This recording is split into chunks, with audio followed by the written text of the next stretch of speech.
people, more businesses, more buildings, less land. The exponential rise of global urbanization may benefit the economy, but it can be detrimental to the planet. GardenShare aims to restore greenery in cities not by declaring war against urbanization, but by utilizing it. This is Joe. Like 82% of urban dwellers, Joe wishes he had more greenery in his apartment. But a simple balcony garden costs around $200 to build, and even if he had the money, he wouldn't know where to start. Edible gardens are more important now than ever, with 3.9 million annual worldwide deaths attributed to inadequate fruit and vegetable consumption.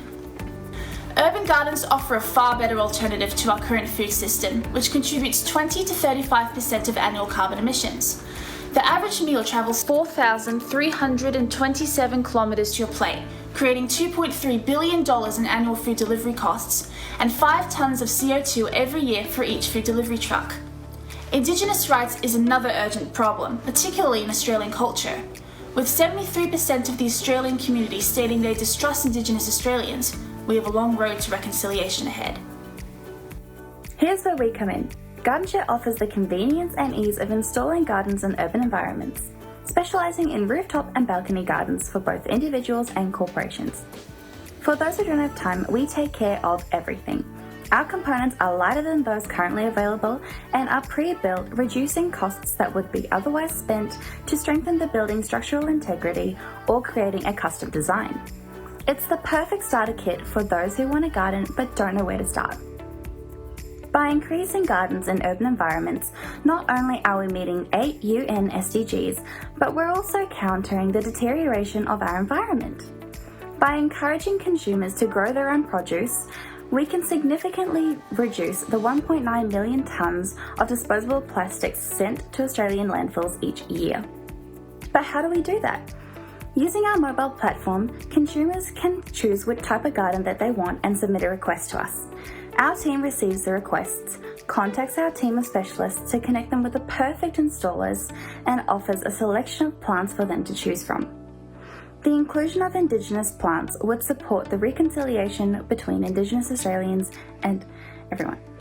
That would also boost the rapidly declining bee population, increasing the population of vital plant species as well.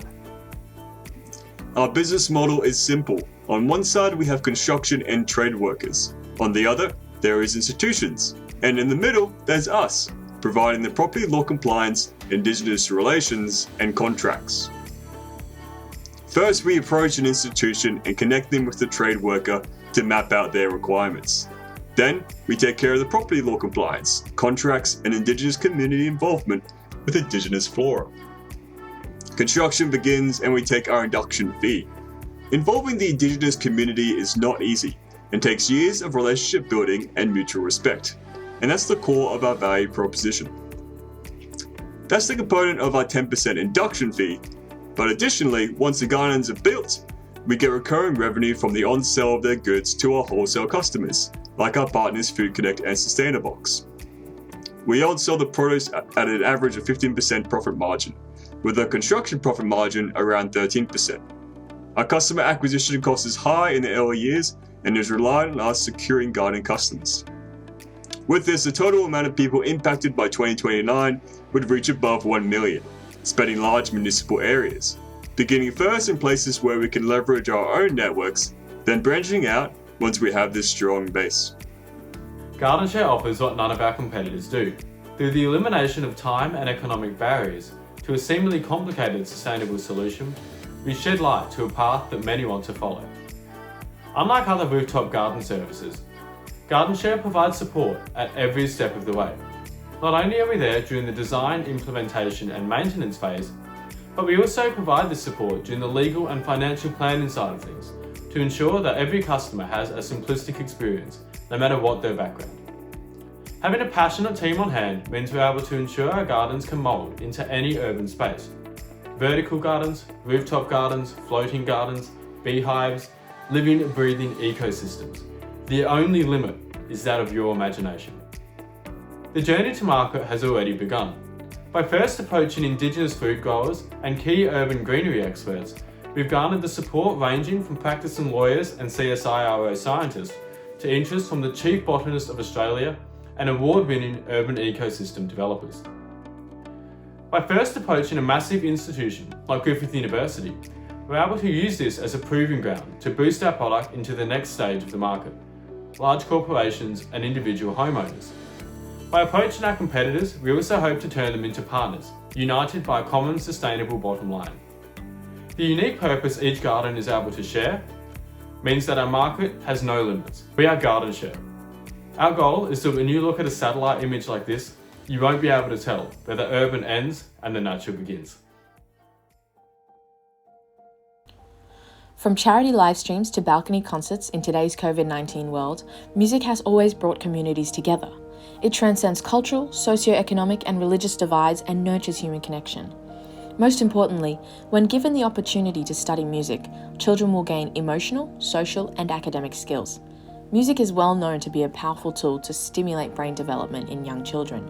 A study at Northwestern University found better neural processing in students who played a musical instrument when compared with students who simply listened to music.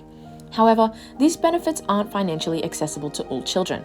The initial costs of buying a beginner instrument and accessories such as music stands and sheet music can be anywhere from $200 to $2,000, and that's before private tuition fees at a minimum of $25 per half hour. Some areas in Queensland, such as Napranum, have as low as an $826 median household income per week, and with the cost of living expenses, they simply don't have the funds to participate in instrumental music. Why should they be financially denied access to a resource with such a large array of benefits? Our project MUSE, standing for Musicianship, Unity, Success and Expression, is a music education outreach program that will provide donated, unloved instruments and subsidized online music lessons to children living in low socioeconomic areas. This will break the financial barrier that prevents low-income families from accessing music education. Our instrument donation model will also have an impact on the planet, reducing the amount of instruments that end up in landfill. Although the primary outcome of our project is to give individuals from low socioeconomic communities the same opportunities we have been fortunate enough to receive, our project also has significant environmental benefits. Often, learner instruments are mass-produced, made of plastic and poor quality materials, as they are designed to last a short period of time before upgrading. By collecting unloved second-hand instruments, not only are we limiting the cost of buying an instrument, but also helping to reduce the waste produced by the music industry each year. We have reached out to Palm Island, Yarrabah, Napranum and Kawayama local Aboriginal Shire councils to begin conversations on how this could work within the community. From these interactions, we've decided to host a 1-hour online concert in August this year, along with a GoFundMe crowdfunding campaign as our go-to market strategy. To validate our idea, we sent out a survey to the Brisbane community and found that 88.8% of people would be willing to watch this concert, with many responses additionally commenting that they have missed the live arts during the pandemic and would appreciate this form of entertainment. To maximise engagement, MUSE is currently in talks with the Gold Coast Bulletin and will be promoting extensively through social media. Tickets will be priced at $15, generating a projected revenue of $1,065 based upon the number of positive survey responses. This, along with a modest crowdfund of $100, totaling in $1,165, is enough to cover the costs of paying musicians for their time, promotional fees, instrument services and accessories, and postage fees. Additionally, it will support up to 3 children with 10 subsidised half-hour online music lessons each. Lessons will be supported by a 60% subsidy, that is, $15 being subsidised and $10 being paid by the family, resulting in a $25 extra revenue stream for the specialist instrumental teachers. This model is significantly more affordable than other online lesson options in the market, and our instrument donation model removes the initial cost of learning an instrument. For example, while Music Schools Australia offers discounts for buying instruments and sheet music, their lessons cost $44 per half hour. This would be inaccessible to many families simply due to cost. During MUSE's lesson trials after the concert, we will continue to investigate the optimum process and platform to deliver the best possible music education experience to these children. Moving forward, we will run a series of 8 in-person concerts in 2021.